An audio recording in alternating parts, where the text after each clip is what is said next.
धन धन सतगुरु तेरा ही आसरा, धन धन सतगुरु तेरा ही आसरा। रूहानी शक्ति मौजूदा संत अथवा पूर्ण फकीर के हाथ में होती है। सूफियत की कलम उसके हाथ में होती है, जो वह लिख दे वही पूरी होती है। कोई उसे बदल नहीं सकता। आज यदि कोई कहे कि मैंने अल्लाह परमात्मा के दर्शन करने हैं, पर करने सैकड़ों साल पहले हुए संत फकीरों के द्वारा ही है, क्या यह संभव हो सकता है? हम सभी जानते हैं यह संभव नहीं, किंतु फिर भी समाज के बहुगिनित लोग इसे मानने को तैयार नहीं। इसे स्पष्ट करने के लिए एक उदाहरण इस प्रकार है। सूफी संसार में हुए पूर्ण फकीर शम्स तरबेज साहिब को कौन नहीं जानता। आप बचपन से ही अनाथ हो गए थे। उस समय आपको किसी नौटंकीबाज नाटक खेलने वाला ने दुनियावी तौर पर आश्रय दिया। उनके घर पर थोड़ा बहुत काम कर छोड़ते और बदले में वह आपको भोजन आदि खिला देते तथा पहनने को वस्त्र आदि भी दे देते थे। वहां पर वह आराम कर लेते और खुदा के शुक्रगुजार होते। फकीरों के रहस्य को समझना साधारण व्यक्ति के वश की बात नहीं। कई बार दुनिया की नजरों में अपने आप को दूर रखने के लिए ऐसा भी रूप धारण करना पड़ता है। एक न एक दिन वो पूर्ण फकीर सतगुरु की मेहर द्वारा संसार पर प्रकट होते हैं। इस तथ्य के आधार पर आपने भी प्रकट होना था और संसार को इस अटल सच्चाई का आभास करवाना था कि रूहानियत की कलम मौके के फकीर के हाथ में होती है। जो वह लिख दे फौलादी लकीर होती है। एक बार नौटंकीबाज ने राजमहलों में बादशाह के समक्ष एक नाटक दिखाना था, जो बादशाह के मनोरंजन के लिए था। दिखाए जाने वाले नाटक में शेर का पात्र अचानक उस दिन बीमार हो गया। नौटंकीबाजों के सरदार को यह चिंता सताने लगी कि अब शेर का अभिनय कौन अदा करेगा। शम्स तरबेज पूर्ण फकीर होने के कारण यह सब जानते थे कि उनके घर का स्वामी कौन सी विपत्ति में फंसा हुआ है। उसने मुखिया को कहा कि आप चिंता न करें, शेर का अभिनय मैं अदा करूंगा। सरदार ने कहा, शम्स तू शेर का अभिनय कैसे अदा कर देगा? तुझे इसका तनिक भी अनुभव नहीं। शम्स तबरेज ने मुस्कुराकर कहा कि आप इस विषय में चिंता न करें, मैं शेर का अभिनय भली भांति निभा दूंगा। आप केवल इससे संबंधित वस्त्र और सजावट का जो आवश्यक सामान है उसका प्रबंध कर दो। नौटंकीबाजों के सरदार ने शम्स साहिब की बात मान ली तथा उन्हें शेर का अभिनय करने की अनुमति दे दी। नाटक खेलने से कुछ समय पहले उन्होंने शेर की खाल चमड़े से बने वस्त्र पहन लिए। शेर की सजावट भी आपके चेहरे पर कर दी गई। सम्राट के आगे नाटक खेलना आरंभ हो गया। जब शेर का अभिनय अदा करने की बारी आई तो शम्स तबरेज ने खुदा के आगे विनती की, हे खुदा, यदि शेर का अभिनय अदा करना है तो नकली शेर बनकर क्या किया? खुदा ने अपने प्रिय आशिकों का कहना भला किस युग में नहीं माना। शम्स तबरेज ने खुदा से एक हो चुके थे। विनती करने की ही देर थी, आप सचमुच एक बब्बर शेर बन गए। सारे नौटंकीबाज भयभीत हो गए कि यह कैसे हो गया। यह तो शम्स तबरेज है। फिर यह शेर का जबरदस्त रूप धारण किए शम्स तबरेज साहिब दरबारियों के आगे परिक्रमा करने लगे। बादशाह शाही सिंहासन पर बैठा अपने छोटे बच्चे के साथ नाटक देख रहा था। जब शेर बादशाह के निकट से गुजरने लगा तो नन्हे बच्चे ने शेर को हाथ लगा दिया। शेर की पूंछ को हाथ लगाने की देर थी कि शेर ने बच्चे को उछाल कर धरती पर पटक दिया।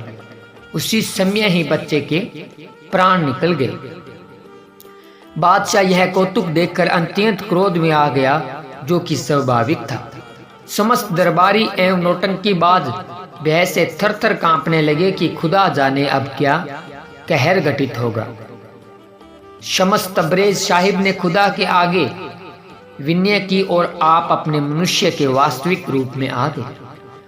बादशाह ने शम्स तबरेज को कहा, मेरे बच्चे को अभी जीवित करो, नहीं तो यहाँ पर समस्त मौजूद व्यक्तियों को मौत के घाट उतार दिया जाएगा। बादशाह ने वहां उपस्थित सभी काजियों से अनुग्रह किया कि वे मेरे इकलौते पुत्र के लिए अल्लाह ताला से दुआ करें और इसे जीवित कर दें। काजियों ने ब्याह के कारण सभी पीर पैगंबरों की दुहाई देते हुए खुदा से विनती की, हे खुदावंद, बादशाह के पुत्र को जीवित कर दो। वे सारे अपना पूरा प्रयास कर चुके थे, किंतु बादशाह के पुत्र का शव वैसे का वैसे ही पड़ा था। काजियों ने कोशिश करते हुए अल्लाह ताला खुदावंद से पीर फकीरों का वास्ता देकर अरदास की, लेकिन सब व्यर्थ। नौटंकी के सरदार ने भी शम्स के चरणों में गिरकर प्रार्थना की कि खुदा के वास्ते बादशाह के बच्चे को जिंदा कर दो, नहीं तो ये हम सबको जिंदा धरती में दफन कर दे। हम हाथ जोड़कर प्रार्थना करते हैं कि रहम करो और राजकुमार को जिंदा कर दो। अंत में जब काजियों द्वारा पीर पैगंबरों की दुहाई देने के पश्चात भी बच्चे के शरीर में कोई हरकत न हुई, तब शम्स तबरेज साहिब ने जोश भरे शब्दों में कहा, उठ बच्चे, शम्स के नाम पर। इतना कहने की देर थी कि बच्चे के शरीर में हरकत हुई और उसने उसी समय आंखें खोल दी। बच्चे को जीवित हुआ देखकर बादशाह ने शम्स तबरेज के चरण पकड़ लिए। काजियों के सिर झुक गए। वहां उपस्थित सभी महानुभावों को यह आभास हो गया कि रूहानियत की डोर समय के पूर्ण फकीर के हाथ में होती है। शम्स तबरेज की सारे क्षेत्र में प्रशंसा होने लगी। बादशाह भी शम्स तबरेज का कायल हो गया। शम्स साहिब मस्त फकीर हो गए और जहां मन किया वहां सो गए। इस प्रकार अपना जीवन व्यतीत करने लगे। पर आगे क्या हुआ? वही हुआ जो बहुगिनित रब के आशिकों के साथ हुआ। छड़ प्रेम दी गल प्यारिया, प्रेम बड़ा औखा है, ला लेंदा है खल प्यारिया। यह बात रब के उस सच्चे फकीर पर भी घटित हुई। आप जी की वाह वाह पर बौखलाकर काजियों ने बादशाह के कान भर दिए कि शम्स तबरेज तो एक जादूगर है। पहले आपके बच्चों को जादू से मार दिया और फिर जादू से जीवित कर दिया। आपको गुमराह किया गया है। वह कोई खुदा का आशिक नहीं है। बादशाह काजियों की बातों में आ गया। उसने जल्लादों को हुक्म दिया कि शम्स तबरेज को पकड़ कर ले आओ और उसकी चमड़ी उल्टी करके उतार दो। शम्स तबरेज को सूली चढ़ाने वाली जगह पर लाया गया। जब जल्लाद तीखे हथियार लेकर चमड़ी उतारने के लिए उसके पास आने लगे तो आपने जोश भरी आवाज में जल्लादों से कहा, खबरदार, यदि कोई पूर्ण फकीर का शिष्य है तो वह मेरे पास आए, अन्यथा आप सब पत्थर बन जाओगे। जल्लाद डर गए। उन्होंने बादशाह को जाकर सारी बात सुना दी। बादशाह खुद शम्स तबरेज के पास आया। बादशाह तो शम्स तबरेज का शिष्य था। शम्स ने मुस्कुराकर बादशाह को कहा कि बादशाह, तू मेरी चमड़ी उल्टी करके उतरवाना चाहता है, बस यही बात है। इतना कहकर उन्होंने अपने दाएं हाथ से अपने सिर के ऊपर चमड़ी को जोर से पकड़ा और ऊपर खींच लिया। उन्होंने शरीर की सारी चमड़ी ऐसे उतार कर रख दी जैसे कोई तन पर पहना वस्त्र उतारता है।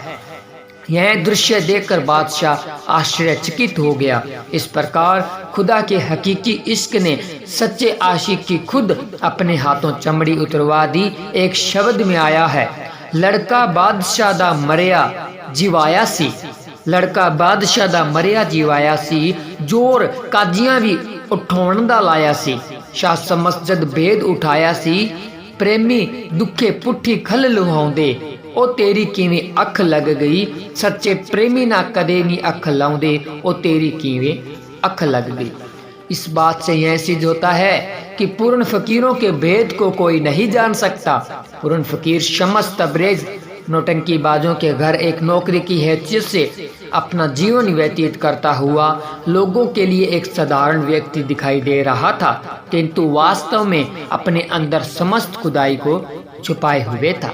दूसरी बात, मौके के फकीर के वचन खुदा की आवाज होती है। वह जो कह दे वही रूहानियत का कानून बन जाता है। वे जब चाहे खुदा के बनाए हुए कानून को बदल दे, क्योंकि सम्या का फकीर जो करता है वास्तव में खुदा की अपनी मर्जी होती है। पूर्ण सतगुरु और खुदा दोनों अलग अलग होते हैं, हुए भी वास्तव में एक होते हैं। मालिक परमात्मा देह स्वरूप धारण करके पूर्ण संत सतगुरु के रूप में दुनिया में एक साधारण व्यक्ति की भांति विचरण करता है। तीसरी बात, खुदा के इश्क को जिसने भी जब भी कमाया है और जब भी वह संसार में प्रकट हुआ है, तो हकीकी इश्क ने अपना रंग अवश्य दिखाया है। कभी इस इश्क ने गर्म तवियों पर बिठाया, कभी चौराहे पर खड़ा करके पत्थर फेंकवाए, कभी जीवित को सलीब पर टंगवाया, तो कभी बच्चों के टुकड़े टुकड़े करके गलों में हार पहनवाए और कभी उल्टी चमड़ी उतरवाई, कभी औरों से चिरवाए गए तथा कभी उबलते पानी में बिठाए गए, आदि आदि। इतना कुछ हुआ खुदा के आशिकों के साथ, पर उन परवानों ने मुख से आह तक नहीं भरी। किसी शायर ने इस संबंध में क्या सुंदर लिखा है, ਇਹ इश्क सतगुर यार दा ਅੱਖਾਂ 'ਚ ਛੱਲਾ ਮਾਰਦਾ, ਕਿਤੇ ਜਿੱਤਦਾ ਕਿਤੇ ਹਾਰਦਾ, ਕਿਤੇ ਡਬੋਦਾ ਤੇ ਕਿਤੇ ਤਾਰਦਾ, ਜ਼ਹਿਰਾਂ ਨਾ ਕਿਸੇ ਲੰਘ ਗੋਲਦਾ, ਮੂੰਹੋਂ ਵੀ ਕੁਝ ਨਹੀਂ ਬੋਲਦਾ, ਵੱਖਰੀ ਨਿਆਜ਼ ਇਹ ਇਸ਼ਕ ਦੀ, ਵੱਖਰੀ ਨਮਾਜ਼ ਇਹ ਇਸ਼ਕ ਦੀ, ਸਜਣਾ ਨੂੰ ਫਿਰਦਾ ਟੋਲਦਾ, ਹਾਫਿਜ਼ ਇਹ ਦਰ ਦਰ ਰੋਲਦਾ। ਇਸੇ ਲਈ ਮੈਂ ਉੱਚੀ ਉੱਚੀ ਬੋਲਦਾ, किसे इश्क दा रोग न ला बैठी, नहीं ता डाडे दुखड़े पावेगा, किते अखियां चार न कर बैठी, नहीं ता बंद बंद कटिया जावेगा। खुदा के सच्चे आशिकों ने अपने खून का कतरा कतरा बहा दिया, किंतु रहस्य नहीं खोला। वास्तव में यही इश्क का कानून है, सिर जाए पर सिदक न जाए। बुद्धि अथवा चतुराई से खुदा के प्रेम अथवा इश्क के रहस्यों को कदापि नहीं जाना जा सकता। इस विषय में समस्त तबरेज साहिब जी फरमाते हैं, इंसानी अकल से मिलती होती है, यह दुनिया और उसके काम धंधों से परे कुछ नहीं देख सकती। इससे परे सच्चे इश्क की रसाई है, जो सभी सीमाओं को लांघ जाता है। वह यह सब कुछ देख सकता है जो अकल सौरभ में भी नहीं देख सकती। दुनिया का विस्तार 6 दिशाओं के अंदर है, और अर्थात पूर्व पश्चिम उत्तर दक्षिण ऊपर तथा नीचे। इससे पार जाने का कोई मार्ग नहीं है, जिसका मैं कई बार प्रयाग कर चुका हूँ। आगे फिर आप फरमाते हैं, जो कोई भी मालिक का आशिक बना वह सही अर्थों में ऊंचे सितारों वाला बादशाह है। इसलिए तू चुप हो जा, मुंह को सिप्पी की तरह बंद रख, अन्यथा यही जुबान तेरे प्राणों की दुश्मन बन जाएगी। जो प्रेम के रहस्य को जान लेगा वह पागल बन जाएगा, अर्थात पागल। वह उस बात को पा लेगा और उसके 100 दावों को जान लेने पर सुदाई बन जाएगा। तो फिर इंसान को और अक्लों और होशियारों की क्या आवश्यकता है। धन धन सतगुरु तेरा ही आसरा, धन धन सतगुरु तेरा ही आसरा। प्यारे सतगुरु जी की प्यारी सासंग जी, आप जी ने सुना रूहानियत से भरा हुआ वीडियो। तो आपको ये रूहानी से भरी हुई वीडियो कैसी लगी कमेंट करके ज़रूर बताएं। और अगर अभी तक आपने हमारे यूट्यूब चैनल अनमोल वचन को सब्सक्राइब नहीं किया है तो सब्सक्राइब जरूर करें। अब सभी साध संगत ने पूज्य गुरु जी के चरणों में ध्यान लगाकर 2 मिनट के लिए सुमिरन करना है। तो सभी साध संगत नारे के साथ सुमिरन की शुरुआत करेगी और नारे के साथ सुमिरन की समाप्ति होगी जी। धन धन सतगुरु तेरा ही आसरा, धन धन सतगुरु तेरा ही आसरा।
धन धन सतगुरु तेरा ही आसरा। तो प्यारे सतगुरु जी की प्यारी साथ संगत जी, आप सभी ने रूहानियत से भरा हुआ वीडियो देखा, साथ साथ सुमरन किया और अंत में 2 मिनट का सुमरन कर पूज्य गुरु जी के चरणों में अपनी हाजिरी लगाई। तो हम आप सभी का तहे दिल से धन्यवाद करते हैं। तो आप जी को ये रूहानियत से भरा हुआ वीडियो कैसा लगा कमेंट करके जरूर बताएं। अगर अभी तक आपने हमारे यूट्यूब चैनल को सब्सक्राइब नहीं किया है तो सब्सक्राइब करें, वीडियो को लाइक शेयर करें। मिलते हैं जल्द ही एक और रूहानियत से भरे हुए वीडियो के साथ। तब तक के लिए धन्यवाद। धन धन सतगुरु तेरा ही आसरा। धन धन सतगुरु तेरा ही आसरा।